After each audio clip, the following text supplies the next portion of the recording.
भगत बड़े भगवान के, छोटे हैं भगवान, सेतु बांध रघुपति गए, लांग गए हनुमान।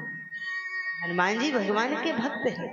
पूरी लंका हनुमान जी ने जलाई, कपड़ा घी तेल सब रावण का, और रावण की लंका जल करके राख हो गई। देखो भाई, हनुमान जी ने अपने तरफ से कुछ नहीं लगाया।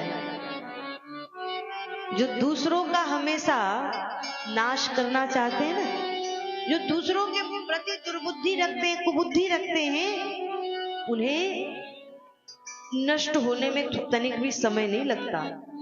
उनकी सामग्री ही उनको नष्ट कर देती है, उनको जला देती है। एक बार लंका के रणांगण में हनुमान जी महाराज खड़े थे और रावण रात्रि में पहुंच गया हनुमान जी के सामने।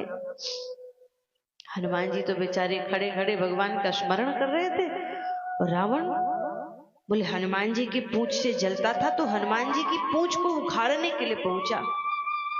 हनुमान जी तो एक तरफ मुंह करके खड़े हैं, रावण आगे नहीं गया, अगल बगल में नहीं गया, रावण हनुमान जी के पीछे जाकर के खड़ा हो गया और हनुमान जी के पूंछ को पकड़ लिया रावण ने, और पूंछ पकड़ करके जोर जोर से खींचने लगा।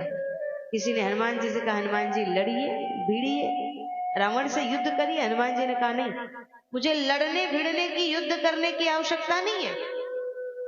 रावण ने पूंछ पकड़ा और खींचने लगा जोर जोर से, जोर जोर से, ये पूंछ टूट जाए, टूट जाए, पूंछ टूट जाए, इसलिए जोर जोर से खींच रहे। हनुमान जी न लड़े न भिड़े, हनुमान जी महाराज उड़े।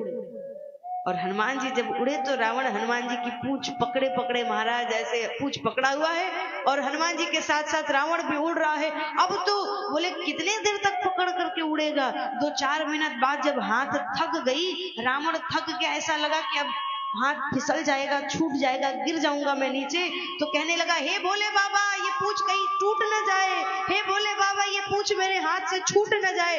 हाथ से छूट गई तो भी नीचे गिरा मैं, और अगर पूंछ टूट गई तब तो मैं नीचे गिर ही जाऊंगा। हे भोले बाबा इस पूंछ की रक्षा करना, हे भोले बाबा ये पूंछ कहीं टूट न जाए, हे भोले बाबा ये पूंछ कहीं मेरे हाथ से छूट न जाए।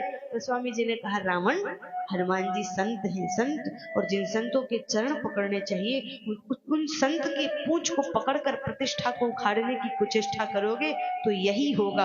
अगर पूंछ टूट गया ना, तो न तुम धरती के रहोगे और न आसमान के रहोगे, न लोक बनेगा तुम्हारा और न ही परलोक बनेगा। इसलिए रावण, संतों के चरण में जाके पड़ो। लोक परलोक बनाना है तो संत के चरण में पड़ो। पूंछ पकड़ के प्रतिष्ठा को उखाड़ने की कुचेष्टा करोगे तो तुम्हारा कुछ नहीं हो सकता है। पति गए, लांग गए हनुमान। भगवान से भी अधिक महिमा भगवान के भक्त की है। ऐसे भक्तों के चरण में सदैव माथा नवाना चाहिए, ऐसे भक्तों को सदा प्रणाम करना चाहिए। प्रयास करो कि कभी हमसे भक्त का अपराध ना हो, कभी संत का अपराध ना हो, क्योंकि भगवान का अपराध एक बार के लिए आपने कर दिया ना, भगवान आपको क्षमा कर देंगे। लेकिन जो अपराध भगत कर करही, राम रोष पावक सो जरही। भगवान के भक्त का अपराध यदि आपने कर दिया, भगवान के भक्त का दिल यदि आपने दुखा दिया, तो फिर भगवान क्षमा नहीं करेंगे। भक्त आपको क्षमा कर सकता है, वो सरल हृदय का, सहज हृदय का है, वो आपको क्षमा कर देगा, लेकिन भगवान क्षमा नहीं कर सकते। क्या हुआ, हिरण्यकश्यप ने बार बार प्रहलाद जी को सताया।